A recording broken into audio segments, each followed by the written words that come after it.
Yes, c'est Matador, Matador. Membre fondateur du groupe BMG 44 de Thiaroye et président et fondateur de l'association Africulture Ban. Je suis Mehdi Chaza, je suis le directeur du pôle socioculturel de la MJC Mosaïque. J'ai 43 ans, je suis originaire de Nantes et là je viens de faire un séjour de 3 ans en Guyane sur des fonctions de direction. Je reviens en métropole et dans la ville d'Angoulême pour accompagner les équipes de 2 centres sociaux, le CSCS et la MDH, qui sont sur les quartiers de Basso. Mon nom c'est Amar Ben Keïta, le fondateur de l'association Africulture Ban, chef de projet de Flow Up, premier tremplin du hip-hop sénégalais, président de la Ligue sénégalaise de Slam, membre fondateur de la Coupe du Monde et de la Coupe d'Afrique de Slam. Bonjour, je m'appelle Ben Simon Abdelhadi, je suis médiateur social au sein de la MJC Mosaïque. Je me présente, je m'appelle Karine Dupré, je suis coordinatrice enfance-jeunesse au CSCS MJC Mosaïque à Angoulême. Donc je m'occupe des enfants de 2 ans et demi à 17 ans sur tout ce qui est accueil de loisirs périscolaires et extrascolaires, ainsi qu'un petit peu sur les grands jeunes. Quand je parle de la culture hip-hop, en tant qu'hip-hopper, pour moi, je dis que c'est la culture la mieux partagée dans le monde parce que partout où tu vas dans ce petit monde-là, tu vas trouver des hip-hoppers et on a la même façon de nous habiller, on a les mêmes codes pour parler, on a la même musique. C'est une culture universelle et c'est le charme qu'on a dans la culture hip-hop et qui a fait qu'aujourd'hui, on a des frères, des sœurs un peu partout dans le monde. Et j'ai toujours rêvé d'un monde sans frontières ni barrières entre les peuples et les gens. Et c'est la culture hip-hop qui m'a vraiment donné cette opportunité-là de ne plus voir ces lignes ou ces barrières, ces imaginaires qui ont été établis par des systèmes, que de voir qu'on est des humains. Et cette culture-là ne nous oblige pas à voir l'autre comme un étranger ou autre. On se voit comme des frères et sœurs. Donc moi je suis de culture iranienne. Les prétentieux diront que je suis de culture persane, mais le poids est un peu trop lourd à porter pour moi. Donc je vais rester sur la culture iranienne. La culture en réalité pour moi c'est ce qu'on transmet, c'est ce qui doit se transmettre. Et c'est pour ça aussi que l'on dit que les gens partent avec de l'avance dans la vie lorsqu'ils ont du patrimoine culturel transmissible, c'est-à-dire à transmettre à leurs enfants. Plus ce patrimoine est important, plus les enfants avancent vite et mieux ils arrivent à s'adapter à leur cadre de vie. La culture, comme disait l'autre, c'est ce qui reste quand on a tout perdu. La culture, c'est le devant et derrière chaque être humain. Chacun a sa culture, chacun a ses principes. Donc la culture, et je peux le définir ainsi, aussi c'est des idées et des valeurs. Et chacun a sa propre culture, mais aucune culture n'est au-dessus de l'autre. Déjà en premier temps, ça m'a permis de rencontrer beaucoup de jeunes du monde comme moi et ça m'a donné l'occasion de respecter et découvrir l'autre.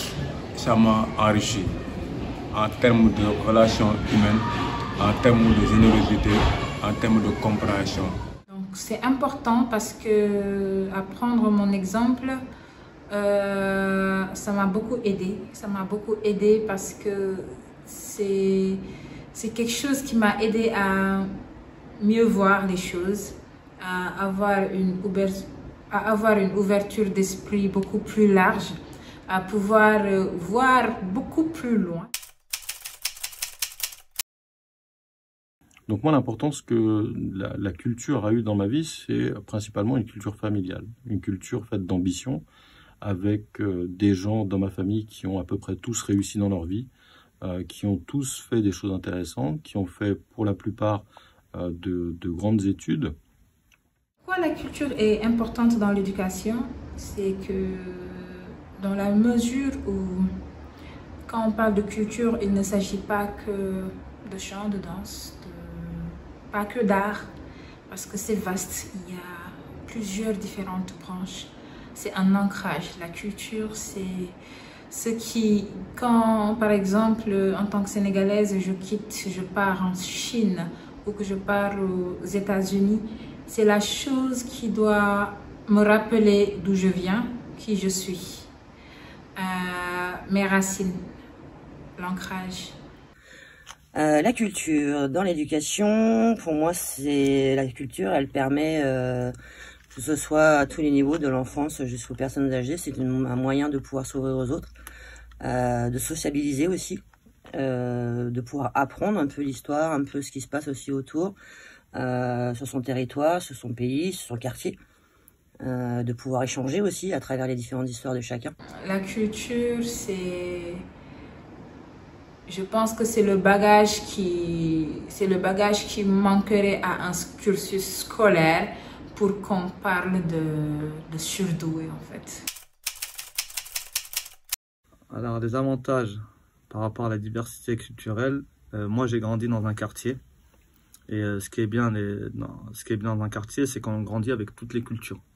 Tu as des Espagnols, toutes les nationalités, toutes les religions et toutes les cultures. Donc on apprend à connaître les gens, nos voisins, et on crée du lien. Et puis à travers ça, c'est le vivre ensemble, se respecter les uns les autres et l'entraide. L'entraide, ça m'a apporté tout ça, et surtout le vivre ensemble. Donc mes copains, il y en a, ils étaient différents de moi. Et puis voilà, on a grandi ensemble, on a appris les uns des autres. Et dès qu'on apprend les uns des autres, eh ben, on a moins de préjugés. Donc moi, ça m'a apporté toutes ces choses-là. Et puis par rapport à... Moi, je suis né en France. Et par rapport à mes origines, moi, je suis maghrébin. Donc ce que j'ai connu du pays dès que j'y allais, c'est que les gens, il y a beaucoup de convivialité, d'entraide. Et en gros, on a l'impression d'être une grande famille. Et dans les quartiers, c'est ce qu'on retrouve aussi. Et donc, une fois que... Et ça nous amène à quoi? À l'amour de son voisin. Et la difficulté que moi, j'ai pu connaître dans ma vie par rapport à ça, c'est que j'ai grandi dans les quartiers politiques de la ville, ce qu'on appelait les quartiers difficiles à l'époque, sans vraiment donner d'appellation. Et l'accès à la culture était quand même assez limité. Et pour autant, la culture iranienne m'a obligé à avoir une forme d'ambition et m'a toujours obligé à regarder vers le haut. Parce que si je regarde vers le bas, je vais regarder que le sol, et si je regarde le sol, je vais être obligé de baisser la tête. Et ça, je refuse de baisser la tête. Donc la culture, c'est ça qu'elle m'a apporté. La culture, ma culture familiale, ma culture héritée de mes origines, c'est à ça qu'elle m'a obligé. Ce que je dis assez souvent à tous les gens qui me parlent de ma manière d'être, de ma manière de fonctionner, c'est que en arrivant en France, moi j'ai été condamné. Ce que les gens ne comprennent pas, ou ce que disent les gens, c'est qu'ils pensent que cette condamnation-là, c'est une condamnation à la défaite, une condamnation à subir des choses. Non, moi ma seule condamnation, c'est que je suis condamné à réussir. Et si je dois réussir, c'est pour mes enfants. Et pour réussir dans cette mission, il faut que j'ai du patrimoine culturel et du patrimoine tout court à transmettre à mes enfants.